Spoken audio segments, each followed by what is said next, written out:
Welcome to the Florida Divorce Podcast, your source for the information you need to successfully get through your divorce and into the next exciting chapter of life. Now, here's your host, Attorney Scott Kalish.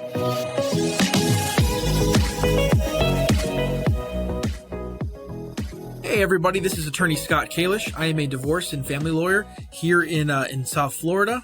Today I want to talk to you about the alimony changes, right? The alimony reform took effect July 1st, 2023. I'm recording this in late July of 2023, so there's been a ton of different changes in the new alimony law.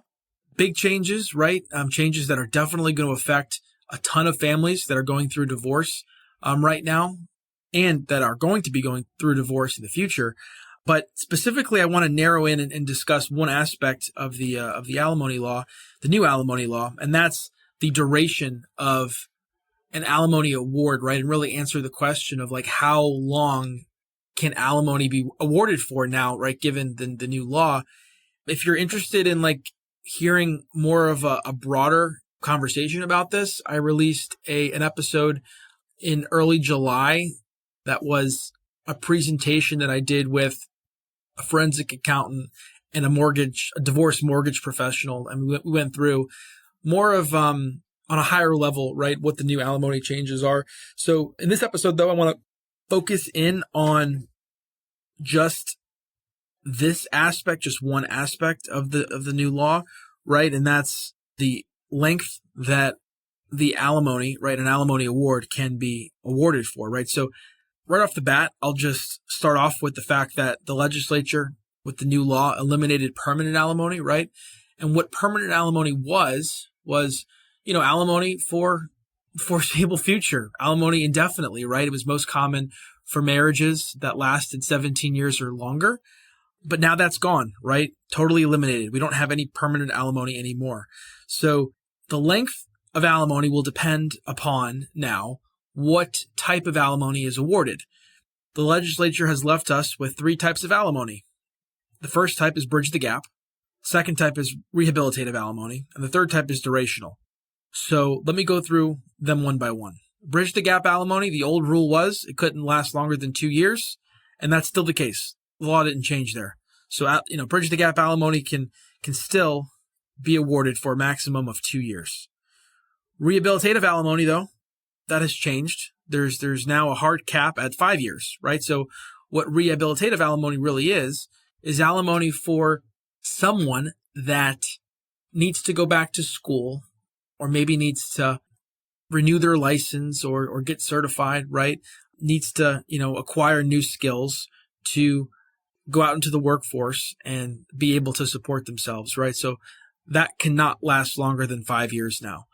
Lastly, right, and the most, I think, dramatically, there's been a change to the length of duration for alimony awards that are durational in nature, right, that are considered durational alimony, right? So let's start from the top, right? So for short-term marriages, which are now defined as marriages lasting between, let's say, a day and 10 years, the amount of durational alimony cannot last longer than 50% of the marriage, right?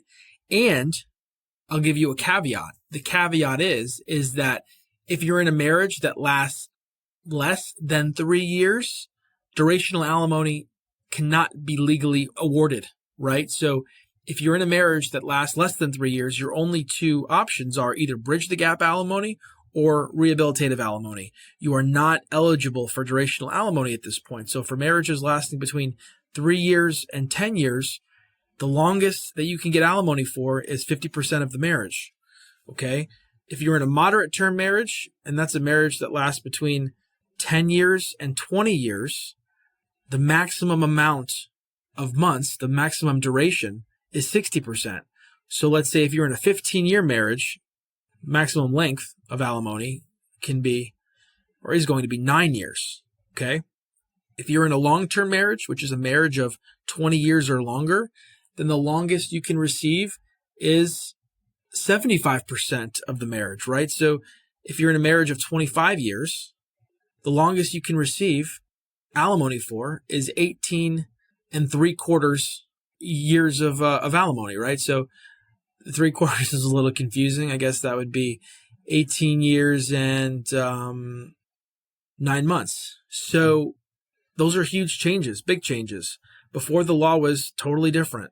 Durational alimony before, under the former law, couldn't exceed the length of the marriage. Now they've pretty much cut that in half for short-term marriages, included that 3-year marriage restriction for durational alimony, totally restricted someone's ability to get, alimony that way.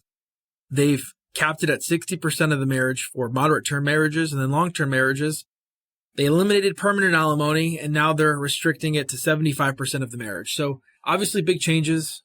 I think overall these changes are good, right? Because it gives family law practitioners and also people going through divorce more of a framework, more of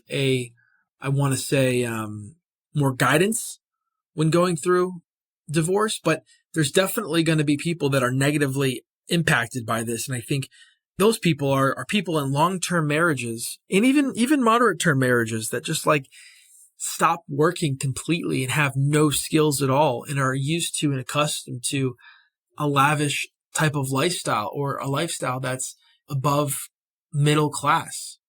So there you go. Those are the big changes to the law that controls how long judges can award alimony for. If you guys have any questions about the new law, don't hesitate to reach out to me. My email is scott@kjlawfla.com. Again, scott@kjlawfla.com. If you have any questions or if you'd like to work with my firm, then you can just give us a call or shoot me an email. I'd be happy to speak with you guys. If you found this episode helpful, definitely keep listening. I really appreciate it. I see the numbers growing every single month, and it's really incredible, to see the numbers grow from, what it was last year when I first started the podcast to now. It's exciting. I know there's a ton of people listening. Again, if you have any questions, don't hesitate to reach back out to me. If you'd like to take the next step, I definitely, would like to have a conversation about, working together. We're primarily in South Florida. I would say from, Indian River all the way down to Miami. But if your case is in another part of the state and it makes sense, I'm open to the idea of representation. I have a few cases throughout the state, Tampa, Orlando. So just let me know. I'm happy to explore and have the conversation. So again, thank you so much for listening and have a great rest of your day or evening. Thanks for listening to the Florida Divorce Podcast. To learn the 10 secrets behind every successful divorce, visit floridadivorcepodcast.com. If you'd like Scott's help in your divorce case, go to kjlawfla.com.